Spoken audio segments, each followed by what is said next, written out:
The channel page is displayed on the screen. Don't miss out. Subscribe to hear exclusive cheating wife stories first. Now let's start today's story. As he pulled into the driveway of his modest suburban home, Marcus Black's shoulders slumped. The setting sun cast long shadows across the neatly trimmed lawn, a stark contrast to the dark clouds of corruption he had faced all day. At 38, the environmental engineer felt decades older, worn down from constantly fighting against global industry's attempts to bypass regulations for their dam project. He stepped inside to silence. Jennifer's car was in the driveway, but there was no sign of his wife. The house was a mess, as usual. Dishes piled up in the sink, toys scattered across the living room floor. Marcus sighed, resigning himself to another evening of cleaning up after his family. He started in the kitchen, scrubbing dishes with more force than necessary as he replayed the day's arguments in his mind. By the time he reached the upstairs bathroom, his frustration had simmered down to a dull ache. He emptied the small trash can mechanically, barely noticing the contents until a flash of white plastic caught his eye. Marcus froze, the half-filled garbage bag slipping from his fingers. Nestled among crumpled tissues and empty toothpaste tubes was a pregnancy test. Positive. His mind raced, thoughts crashing like waves in a storm. It had been 5 years since his vasectomy, a decision he and Jennifer had made together after their twins were born. They had agreed their family was complete with Sarah and Emily, now 7 years old. Marcus's hands shook as he picked up the test, studying it as if it might suddenly change its result. He took a deep breath, trying to calm the rising panic in his chest. There had to be a logical explanation. He found Jennifer in the living room, sprawled on the couch, focused on her phone. She didn't even look up as he entered. "Jen?" Marcus said, his voice strained. "I found something in the bathroom trash." Jennifer's eyes flicked up briefly, then returned to her screen. "Emma." Marcus held out the pregnancy test. "Want to explain this?" For a split second, something like alarm flashed across Jennifer's face. But it vanished so quickly, Marcus wasn't sure he'd seen it at all. She shrugged, her tone dismissive. "Oh, must be a false positive. Or maybe one of my friends used our bathroom. Don't be so paranoid, Marcus." She went back to scrolling on her phone, effectively ending the conversation. Marcus stood there, still holding the test, feeling like the ground had shifted beneath his feet.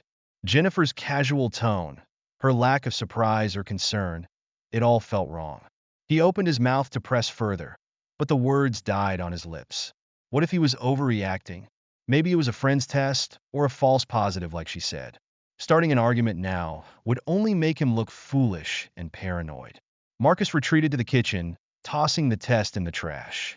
As he prepared dinner for the family, his mind churned with unanswered questions. He resolved to keep his suspicions to himself, for now, but he couldn't shake the feeling that something was very, very wrong. Over the next few weeks, Marcus found himself hyper-aware of Jennifer's every move. It was as if the pregnancy test had lifted a veil, revealing behaviors he had previously overlooked or dismissed. Jennifer was constantly on her phone, fingers flying over the screen as she typed out messages. Whenever Marcus entered the room, she'd quickly lock the screen or flip it face down. Her hush phone calls became more frequent, always taken in another room or outside on the patio. "Just work stuff," she'd say with a breezy smile when he asked. But Marcus knew her boutique didn't require that level of constant communication. Girls' nights out also increased. Jennifer would breeze out in her most flattering outfits, leaving Marcus to handle dinner and bedtime for the twins. She'd return late, smelling of wine, with a secretive smile. Marcus's suspicions gnawed at him, but he held his tongue. He needed more information before confronting her. The opportunity arose at the annual neighborhood barbecue hosted by the Andersons next door. Marcus manned the grill, flipping burgers and trying to maintain a facade of normalcy. Jennifer flitted from group to group, champagne flute in hand, laughing a bit too loudly. As he added another round of hot dogs to the grill, Marcus overheard a conversation nearby. Jennifer's friend Laura, clearly tipsy, was speaking in a stage whisper. "So Dish," Laura giggled, leaning in close. "How's Jenny's hot new guy?" Marcus's hand tightened on the spatula, his knuckles turning white. Another woman, Amy, looked around furtively before replying. Kevin? God, I don't know how she got him. That man is sex on legs. Laura snorted. Right? Marcus is nice and all, but Kevin Blake? He's in a league of his own. The name hit Marcus like a physical blow. Kevin Blake, the flashy real estate developer known for shady deals and womanizing. Marcus had encountered him at city council meetings, always leaving with a bad taste in his mouth. Frozen, he listened as they continued to gossip, painting a vivid picture of Jennifer's affair. Steamy encounters at upscale hotels, lavish gifts, promises of a luxurious life. Marcus mechanically flipped burgers, mind reeling. How long had this been going on? Was the pregnancy test Jennifer's after all? Could she be carrying Kevin Blake's child? He made it through the barbecue on autopilot, keeping up appearances. Jennifer didn't notice anything amiss, too wrapped up in her own world. That night, after she had gone to bed, Marcus called his best friend. Paul Williams, a financial advisor, had been his confidant since college. Marcus? It's late. What's up? Paul's voice was groggy. Marcus paced the kitchen, keeping his voice low. I need to talk, Paul. It's about Jennifer. I think she's cheating on me. There was a pause, then Paul's voice, carefully neutral. That's a big accusation, Marcus. What makes you think that? Marcus poured out everything.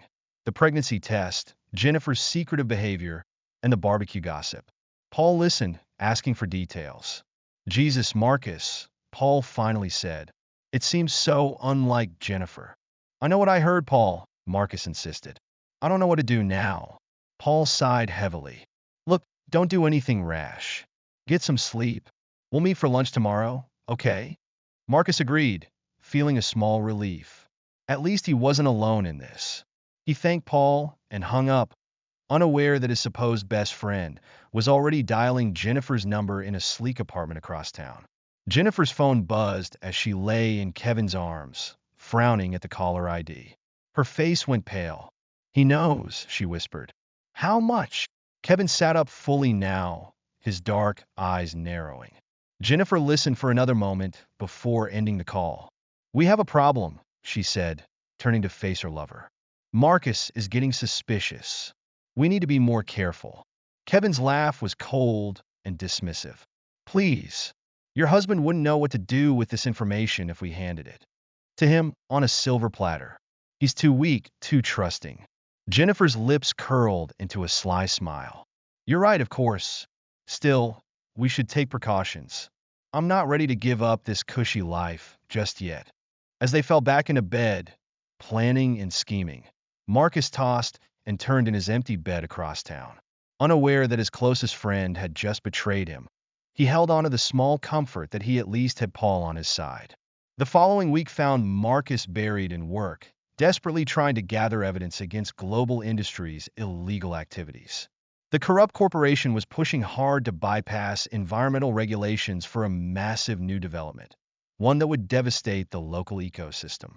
Marcus sat at his desk, surrounded by stacks of reports and environmental studies. His eyes burned from hours at his computer screen, combing through data for any inconsistencies or red flags. He barely registered the knock on his office door. Burning the midnight oil again. Black? Marcus looked up to see his colleague, Sarah, leaning against the door frame, her expression a mix of concern and admiration. Someone has to, Marcus replied, rubbing his eyes. Global Industries isn't going to expose itself. Sarah stepped into the office, lowering her voice. Be careful, Marcus.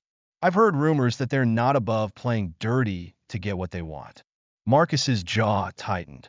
I'm counting on it. The dirtier they play, the more evidence we'll have to bring them down. As Sarah left, Marcus's phone buzzed with a text from Jennifer. Working late again. Don't wait up. He stared at the message, feeling a familiar churn of anger and hurt. Part of him wanted to confront her, to demand the truth. But his rational side knew he needed more proof before making any accusations. Marcus threw himself back into his work with renewed determination. If he had to fight on all fronts, so be it. He'd win or go down trying. Hours later, Marcus finally called it a night. He drove home in a daze, his mind still buzzing with environmental data and strategies against Global Industries. The house was quiet when he arrived, Jennifer's car noticeably absent from the driveway. Marcus found Mrs. Jensen, their elderly neighbor, dozing on the couch. She often watched the twins when both Marcus and Jennifer worked late. Mr. Black, she said, startling awake. Imsuri, must have dozed off. Marcus forced a smile. No worries, Mrs. J. I appreciate you staying so late. How were the kids? They were angels, as always, Mrs. Jensen replied, gathering her things. They were so excited to tell me about their day, especially about the nice man who sometimes picks them up from school when their mom is busy. Marcus froze, his hand halfway to his wallet to pay Mrs. Jensen. I'm sorry, what man? Mrs. Jensen looked confused. The one they call their fun uncle. Tall, very handsome, drives a fancy red sports car. The description matched Kevin Blake perfectly. Marcus felt a surge of rage, so powerful it made his vision blur. He took a deep breath, not wanting to alarm Mrs. Jensen or risk her mentioning his reaction to Jennifer. Ah yes, Marcus managed, his voice strained. Their mom's friend. Thanks for reminding me. After Mrs. Jensen left, Marcus went to check on the twins. Sarah and Emily were sound asleep, their matching blonde curls spread across their pillows. Looking at their innocent faces, Marcus felt a fresh wave of anger at Jennifer's betrayal. She wasn't just hurting him, she was hurting their entire family. He sat on the edge of Sarah's bed, gently stroking her hair. Daddy's going to fix this, he whispered. I promise. Returning to the living room, Marcus poured himself a drink and sank onto the couch. He pulled out his phone, staring at Jennifer's last text. His thumb hovered over the call button before he tossed the phone aside. No, he wouldn't confront her. Not yet. Jennifer and Kevin thought they were so clever, so untouchable. They had no idea what was coming. Marcus downed his drink in one go, feeling the burn. He'd play the trusting husband for now, let them think they were getting away with it. But behind the scenes, he'd be planning, gathering evidence, preparing for the day he'd bring their world crashing down. As he poured another drink, Marcus allowed himself a small smile. They thought he was weak, too trusting. By the time he was done, they'd realize just how wrong they were. The dining room was lit softly, creating an illusion of warmth that belied the tension simmering beneath the surface. Marcus sat at the head of the table, his face a mask of calm as he watched Jennifer fuss over the place settings. I wanted tonight to be special, Jennifer chirped, her voice syrupy sweet. We so rarely have time for a proper family dinner these days. Marcus nodded, saying nothing. He'd sensed something was coming from the moment Jennifer had insisted on this elaborate meal. His suspicions were confirmed when she clinked her glass, calling for attention. I have wonderful news, Jennifer announced, her eyes shining with what Marcus now recognized as carefully rehearsed emotion. We're going to have another baby. The twins, Sarah and Emily, squealed with delight. Marcus's parents, visiting for the weekend, offered enthusiastic congratulations. Through it all, Marcus maintained his composure, playing the part of the surprised and elated husband to perfection. That's fantastic news, darling, he said, raising his glass in a toast. If anyone noticed the lack of warmth in his eyes, they didn't mention it. As the meal progressed, Marcus observed Jennifer with a detached fascination. She was putting on quite a show, gushing about baby names and nursery colors. He almost admired her acting skills, if not for the anger simmering just beneath his calm exterior. Later that night, after the girls were in bed and his parents had retired to the guest room, Marcus retreated to his office. He pulled out a leather-bound notebook from a hidden compartment in his desk drawer. Inside were meticulous notes detailing Jennifer's comings and goings, snippets of overheard phone conversations, and other suspicious behavior.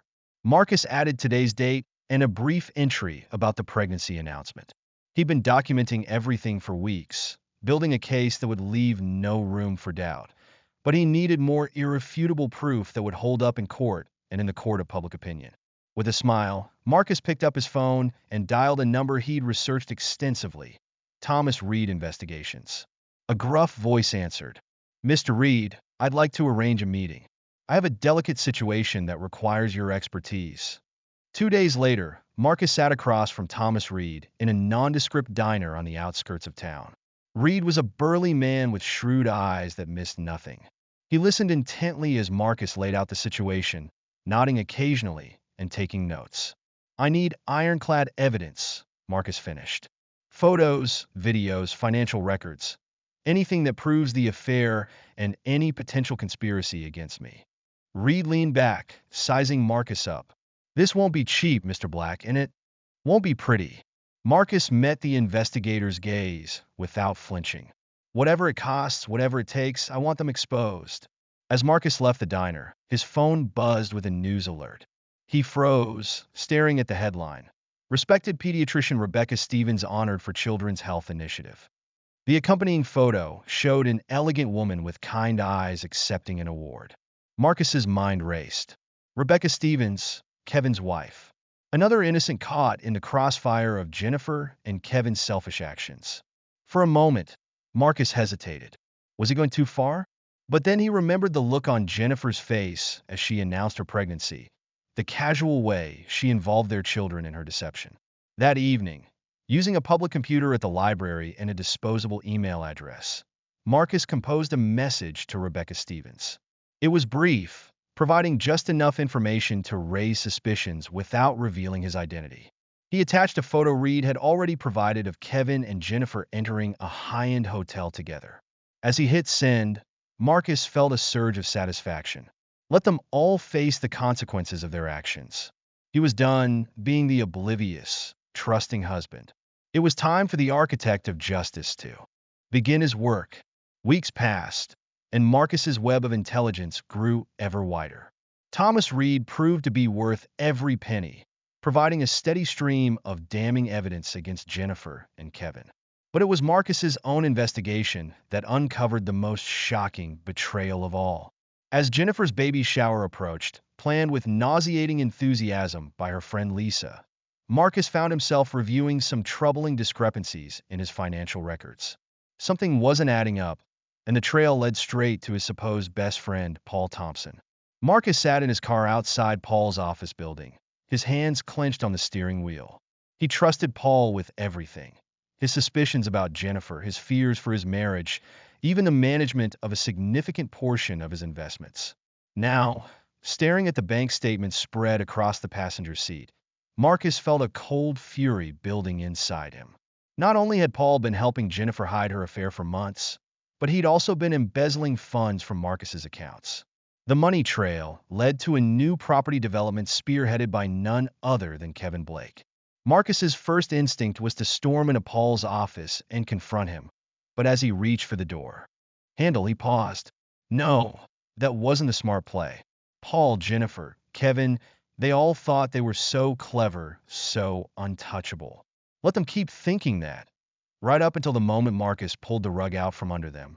With a calm he didn't entirely feel, Marcus started the car and drove to his bank.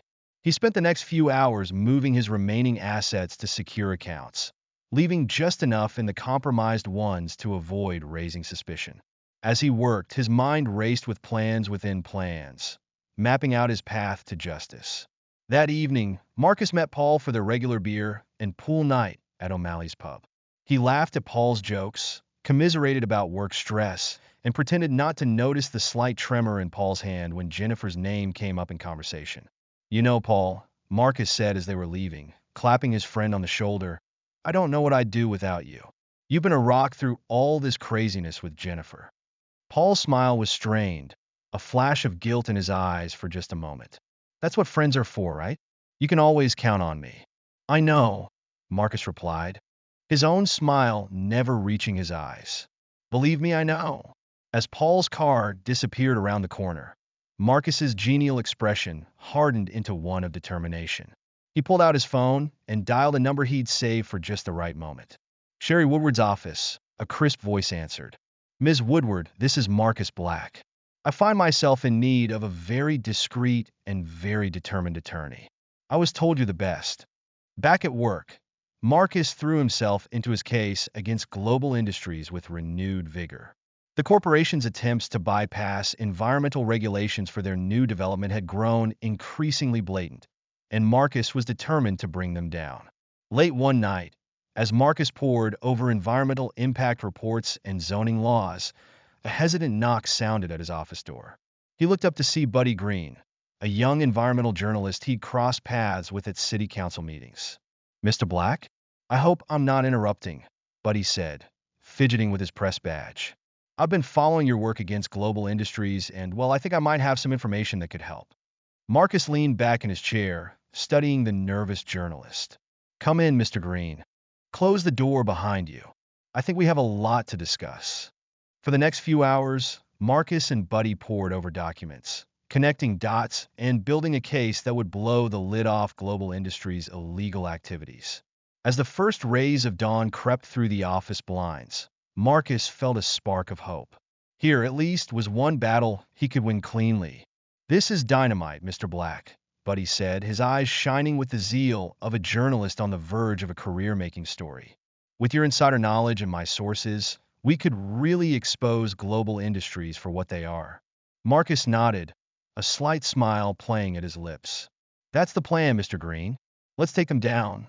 As Buddy gathered his notes to leave, Marcus felt a twinge of something like regret.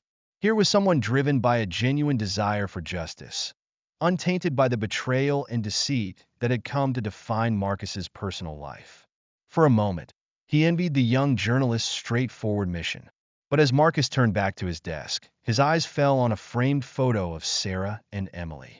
He was fighting for them now on all fronts.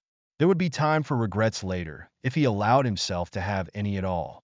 As Jennifer's pregnancy progressed, she and Kevin grew increasingly bold in their relationship. They were often seen together at upscale restaurants and exclusive events, barely bothering to hide their connection. Jennifer's excuses to Marcus grew flimsier by the day, but he played the role of the oblivious husband to perfection. What Jennifer and Kevin didn't know was that every public appearance, every careless display of affection, was meticulously documented by Thomas Reed and his team. Marcus received regular updates, each more damning than the last. He stored it all away, building an arsenal for the day of reckoning. One unseasonably warm afternoon, Marcus found himself at a charity golf tournament, reluctantly partnered with Kevin Blake. As they walked between holes, Kevin's arrogance was on full display. "You know, Marcus," Kevin said, his tone condescending, "I've always admired how understanding you are. Not many men would be so accepting of their wife's friendship with another man." Marcus gripped his golf club tighter, forcing a neutral expression. "Jennifer and I have always believed in trust and independence in our marriage." Kevin chuckled, clapping Marcus on the back. Of course. It's just that some men might get the wrong idea, seeing their wife spending so much time with a successful, handsome businessman. But not you. You're made of sterner stuff." It took every ounce of Marcus's self-control not to swing the golf club at Kevin's smug face. Instead, he smiled blandly and said, "I suppose I am." Later that week, Marcus overheard Jennifer on the phone with Paul, their voices drifting through the partially open study door. "Everything's on track," Jennifer was saying, her tone hushed but excited. "Once the baby's born, we'll file for divorce. With what you've done to his accounts, Marcus won't know what hit him. He'll be broke, and Kevin and I will be free to start our new life." Marcus's hands clenched into fists, but he forced himself to remain still, listening. Paul's reply was hesitant. "I don't know, Jenny. This is getting out of hand. Marcus trust me. Maybe we should." "Don't you dare back out now," Jennifer hissed. "You're in this as deep as we are. Or do you want Marcus to find out how you've been managing his investments?" There was a long pause before Paul sighed. "No, you're right. I'm in. Just be careful, okay?" As Jennifer ended the call, Marcus silently retreated to his home office. He pulled out his phone and dialed Sherry Woodward's number. "Ms. Woodward? It's time to move forward with those legal maneuvers we discussed, and I need to make some changes to my will and financial arrangements. How soon can we meet?" Over the next few weeks, guided by Sherry's sharp legal mind, Marcus put into motion a complex series of moves designed to protect his assets and lay the groundwork for his eventual divorce. Accounts were shifted, trusts were established for the twins, and ironclad prenuptial agreements were unearthed and reinforced. All the while, Jennifer, Kevin, and Paul continued their plotting, blissfully unaware that Marcus was always 2 steps ahead. But it wasn't just his finances that Marcus was working to protect. As he delved deeper into Jennifer's deception, he uncovered a painful truth that cemented his resolve to dismantle her carefully crafted image. It started with small things. The twins mentioning that mommy was always too busy to help with homework, or that she'd forgotten to pick them up from soccer practice again. Marcus began paying closer attention, and what he saw filled him with a cold fury. Jennifer's neglect of Sarah and Emily had become systematic. She prioritized her affair and her social life over their well-being, manipulating the girls emotionally to keep them quiet about her absences and mistakes. One evening, Marcus found Sarah crying in her room. When he asked what was wrong, her answer broke his heart. "Mommy said if I told you she forgot my recital, you'd get mad and leave us," Sarah sobbed. "I don't want you to leave, Daddy." Marcus gathered his daughter in his arms, smoothing her hair as she cried. "I'm not going anywhere, sweetheart. I promise." As he comforted Sarah, Marcus's mind was racing. He'd known Jennifer was selfish, but this level of emotional manipulation of their children? It was unforgivable. That night, after the girls were asleep, Marcus added a new section to his evidence file. This wasn't just about exposing an affair anymore. It was about protecting Sarah and Emily from a mother who saw them as little more than props in her perfect life narrative. As he worked late into the night, cataloging instances of Jennifer's neglect and manipulation, Marcus felt the last shreds of doubt or hesitation fall away. Jennifer had made her choice, prioritizing her affair over their family. Now it was time for Marcus to make his. The architect of justice looked out the window at the quiet suburban street, a smile playing on his lips. The web was tightening, and soon, very soon, it would be time to spring the trap. The Oakmont Country Club buzzed with excitement as guests arrived for Jennifer Black's baby shower. Women in designer dresses and men in tailored suits mingled on the manicured lawn, sipping champagne and exchanging gossip. Jennifer held court near the gift table, her pregnancy glow enhanced by expertly applied makeup and a flowing maternity gown that probably cost more than most people's monthly rent. Kevin Blake stood nearby, playing the role of the supportive family friend to perfection. His hand occasionally brushed Jennifer's lower back, a gesture just intimate enough to raise eyebrows, but not quite scandalous enough to cause outright shock. "Jen, darling, you're absolutely glowing," gushed Lisa, Jennifer's self-appointed best friend and shower organizer. "This is going to be the event of the season." Jennifer preened under the attention, her smile smug. "Well, I do have a lot to celebrate. A new baby, a loving husband, wonderful friends. Life couldn't be more perfect." As if on cue, a ripple of surprise went through the crowd. Marcus Black had arrived, looking impeccable in a tailored suit. He carried a stack of elegant envelopes, a slight smile playing on his lips. Jennifer's eyes widened in alarm. This wasn't part of the plan. Marcus was supposed to be at a work conference, conveniently unable to attend the shower. She quickly composed herself, plastering on a bright smile. "Marcus, darling, what a wonderful surprise." She air-kissed his cheek, whispering harshly, "What are you doing here?" Marcus's smile never wavered. "I couldn't miss my wife's big day, could I? In fact, I brought a little something to share with all our guests." Before Jennifer could react, Marcus began moving through the crowd, handing out the envelopes with a genial smile. "A little party favor," he explained to the curious onlookers. "Best open all together, I think." Jennifer felt a cold sweat break out on her forehead. She caught Kevin's eye across the room, seeing her own panic reflected there. What was Marcus up to? As the last envelope was distributed, Marcus took center stage, tapping his spoon against his champagne flute for attention. "Friends, family, esteemed guests," he began, his voice carrying across the now silent lawn. "We're here to celebrate new life, new beginnings. But before we do, I think it's time for some truths to come to light. Why don't we all open our envelopes together?" The sound of tearing paper filled the air, followed by gasps of shock and murmurs of disbelief. Jennifer felt the blood drain from her face as she saw what Marcus had distributed. Photos of her and Kevin in compromising positions, printouts of incriminating text messages, financial records showing Paul's embezzlement, and her own complicity. But the final blow came in the form of two official-looking documents. DNA test results proving Marcus wasn't the father of Jennifer's unborn child, and a paternity test identifying Kevin as the real father. The crowd erupted into chaos. Jennifer stumbled back, her carefully constructed world crumbling around her. Kevin pushed through the crowd, his face a mask of fury.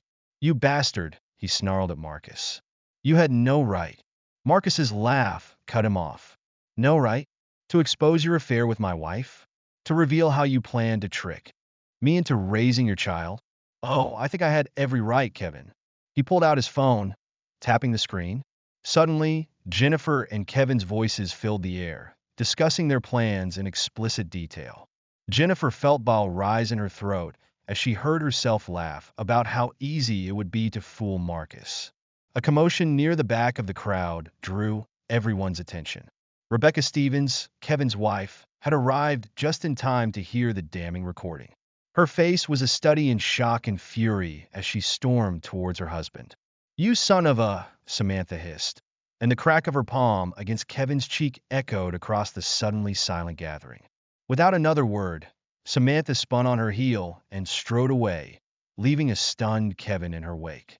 Jennifer, her face ashen, tried one last desperate gambit. "Marcus, please," she pleaded, reaching for him. "We can talk about this. There's an explanation." Marcus stepped back, his eyes cold. "Save it, Jennifer. The time for talking is long past. I hope you and Kevin will be very happy together. You deserve each other." As Marcus walked away, head held high, Jennifer collapsed into a nearby chair. She looked around at the faces of her friends and family, seeing only shock, disgust, and in some cases, a vindictive glee at her downfall. In that moment, Jennifer Black realized her carefully crafted life of luxury and deception had just gone up in flames. The weeks following the baby shower debacle were a whirlwind of damage control for Jennifer and Kevin. They huddled with high-priced lawyers and crisis management teams, desperately trying to salvage what remained of their reputations. "We need to get ahead of this," Kevin insisted, pacing Jennifer's living room. "Paint Marcus as the villain. Say he was abusive, unfaithful. Make people sympathize with us." Jennifer nodded, her eyes red-rimmed but calculating. "I can play the victim. Say I was afraid to leave him, that you were my savior." But Marcus was always one step ahead. As Jennifer and Kevin's accusations hit the media, Marcus calmly released a series of videos. They showed Jennifer's repeated neglect of Sarah and Emily, canceling plans with the girls to meet Kevin, forgetting school events, and manipulating the twins to keep quiet about her absences. Even more damning were the clips of Kevin, clearly intoxicated, boasting about how easy it was to manipulate Marcus. "The guy's a fool," Kevin slurred in one video, filmed covertly at a bar. "Thinks he's so smart with his environmental crusades. Meanwhile, I'm with his wife and spending his money. It's almost too easy." Public opinion, initially divided, swung decisively in Marcus's favor. Jennifer and Kevin found themselves shunned by former friends and business associates, their phones suddenly going unanswered. Meanwhile, Marcus was making waves in his professional life. The evidence he and Buddy Green had gathered against global industries was ironclad. Marcus's testimony before a grand jury was powerful and convincing, laying bare the corporation's illegal activities and disregard for environmental regulations. As Marcus left the courthouse after his final day of testimony, he was mobbed by reporters. "Mr. Black, how does it feel to bring down one of the biggest corporate polluters in the state?" Marcus's response was measured but forceful. "This isn't about personal satisfaction. It's about protecting our environment and holding corporations accountable. Global industries thought they were above the law. Today, we proved them wrong." The headlines the next day were glowing. "Environmental hero brings down corporate giant." Marcus's whistleblowing had earned him national recognition, with environmental groups hailing him as a champion of corporate accountability. This positive press, combined with the evidence of Jennifer's infidelity and Kevin's boasts, turned public opinion firmly in Marcus's favor. Social media was flooded with messages of support for Marcus and condemnation for Jennifer and Kevin. But Marcus wasn't done yet. While the public drama played out, he had been quietly working with authorities, providing evidence of Paul's embezzlement. The betrayal of his oldest friend still stung, but Marcus's desire for justice outweighed any lingering sentiment. It all came to a head on a rainy Tuesday morning. Paul Thompson, looking haggard and terrified, was let out of his home in handcuffs.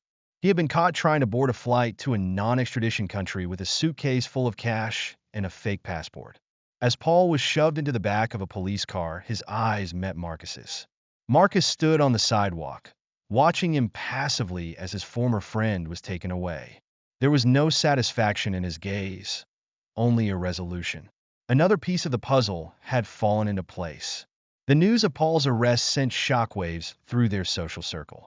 It was the final nail in the coffin of Jennifer and Kevin's attempts to rehabilitate their image. With their co-conspirator headed to prison, their own misdeeds were once again thrust into the spotlight. Marcus, for his part, refused to comment on Paul's arrest. When pressed by reporters, he simply said, "The evidence speaks for itself. I trust our justice system to handle the matter appropriately." As the dust began to settle, Marcus turned his focus to the future. He had protected his reputation, exposed the truth, and set the stage for justice to be served. Now, it was time to rebuild his life and create a better future for his daughters. The law offices of Sherry Woodward were a study in understated elegance. Marcus sat across from his attorney, reviewing the final draft of the divorce papers. Every clause had been meticulously crafted to leave Jennifer with as little as possible. "You sure about this, Marcus?" Sherry asked, her sharp eyes studying her client. "It's an aggressive strategy. The courts might see it as punitive." Marcus's smile was cold. "After everything that's come to light, I think the courts will understand. Besides, Jennifer's own actions have turned public opinion against her. No judge wants to be seen as sympathetic to someone who manipulated her own children." Sherry nodded, a hint of admiration in her eyes. "Very well. I'll have these served to Jennifer immediately." Across town, Jennifer sat in the living room of the house she had once shared with Marcus. The room was eerily empty, most of the furniture and decor already gone. She jumped at the sound of the doorbell, her heart racing as she opened the door to find a stone-faced process server. "Jennifer Black? You've been served." Jennifer's hands shook as she opened the envelope.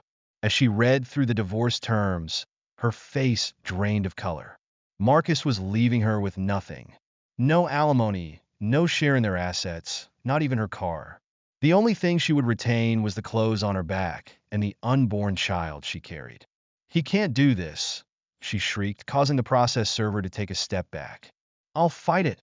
Her tirade was cut short as she noticed a moving truck pulling up to the house. A team of movers began efficiently loading the remaining furniture and boxes. "What's going on?" Jennifer demanded, storming out onto the front lawn. "Stop! This is my home." A calm voice behind her made her spin around. "Not anymore." Marcus stood there, his expression impassive. "The house has been sold, Jennifer. Proceeds are going to a women's shelter, by the way." Seemed fitting. Jennifer's voice rose to a screech. "You can't do this." "Where am I supposed to go?" Marcus's smile was devoid of warmth. "That's not my problem anymore. Though I'm sure Kevin will be happy to take care of you and your child." That was the plan, wasn't it? As Marcus walked away, Jennifer felt the full weight of her actions crash down upon her. She was alone, pregnant, and now effectively homeless. Meanwhile, Kevin Blake's carefully constructed world was crumbling just as thoroughly. His wife, Samantha, had filed for divorce, taking their children and half of Kevin's assets with her. But that was just the beginning. The scandal had spooked investors, and Kevin's real estate empire was imploding. Projects were stalled, partners were backing out, and lawsuits from angry clients were piling up. Kevin found himself spending more time with his lawyers than at construction sites. To make matters worse, an anonymous tip to the FBI had launched a full-scale investigation into Kevin's business practices. As federal agents combed through his records, Kevin realized that his shady dealings were about to catch up with him in a big way. Jennifer and Kevin, once the toast of their social circle, now found themselves pariahs. Former friends crossed the street to avoid them. Invitations dried up.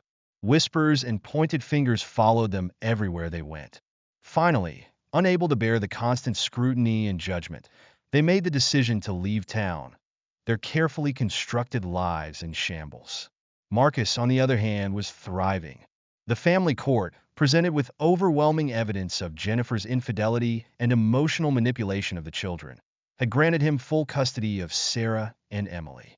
The girls, initially shaken by the upheaval, were flourishing under their father's care. Marcus's professional life was equally successful.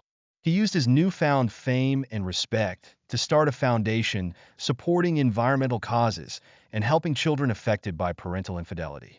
The Bright Future Foundation quickly gained national attention, with Marcus's personal story lending weight and credibility to its mission. As for Marcus himself, he had relocated with his daughters to a beautiful, eco-friendly home on the coast. The sound of waves crashing against the shore served as a constant reminder of the new life they were building together. It was on a sunny afternoon at the beach that Marcus met Laura Perez. She was a marine biologist and single mother, her young son building sandcastles with Sarah and Emily. As they talked, Marcus found himself drawn to Laura's intelligence, kindness, and genuine warmth. For the first time in years, Marcus felt a spark of something he had thought long dead, the possibility of true love and partnership. Laura showed him that loyalty and trust weren't myths, that not everyone had an ulterior motive. As the sun set over the ocean, Marcus watched his daughters playing with Laura and her son. He felt a sense of peace wash over him. The betrayals of his past had made him stronger, wiser. He would never forget the lessons learned, but he was ready to embrace this new chapter of his life. The architect of justice had completed his work.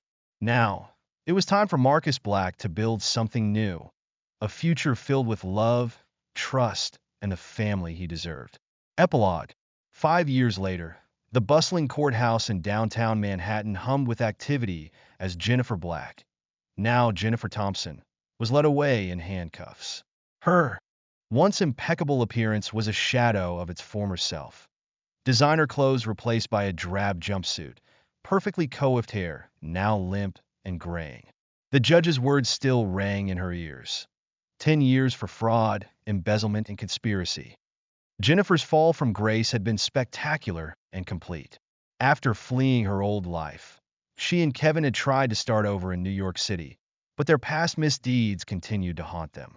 Jennifer's attempts to launch a new fashion line were met with derision and boycotts.